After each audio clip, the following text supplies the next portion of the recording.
తిరుమలలో మేము తీసుకున్న రూమ్ ప్రాసెస్ అయితే చూద్దామండి ఇప్పుడు. సో, ఈ టోకెన్స్ ద్వారాగా ఇలా స్కాన్ మెషిన్స్ అయితే ఉంటాయన్నమాట. అందులో స్కాన్ కూడా చేసుకోవచ్చు. అలానే ఇక్కడ వెయిటింగ్ హాల్స్ ఉంటాయండి. వెయిటింగ్ హాల్స్‌లో స్క్రీన్స్ కూడా ఉంటాయి.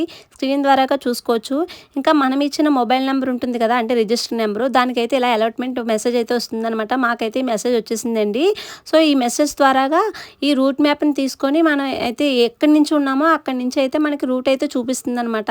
దాని ద్వారాగా మనమైతే ఇలా రూమ్ దగ్గరికైతే వచ్చేసాము. ఇక్కడైతే డిపాజిట్ అయితే చేయాలండి 500. మేమైతే 500 చేసామన్నమాట. ఇంకా టీటీడీ వారు ఇచ్చిన రూమ్ అయితే చూస్తున్నారు కదా! మాకైతే ఓకే అనిపించిందండి. లాకర్స్ కూడా ఉంటాయి అలాట్‌మెంట్ రాకపోతే గనక. ఇంకా అలాట్‌మెంట్ వచ్చిన 2 అవర్స్ లోపైతే మనం ఇలా రూమ్ అయితే తీసుకోవాలన్నమాట. లేకపోతే మళ్ళీ ఆ రూమ్ అయితే క్యాన్సిల్ అయిపోతుందండి. సో, మనం ఇలా టైం వేస్ట్ చేసుకోకుండా వెంటనే వెళ్ళి ఇలా రూమ్ అయితే తీసుకోవాలన్నమాట. మళ్ళీ మనకైతే డిపాజిట్ చేసిన 500లో మిగతా అమౌంట్ అయితే మళ్ళీ మనకి అకౌంట్ నెంబర్ ద్వారాగా బ్యాక్ చేసేస్తారండి. Thank you all.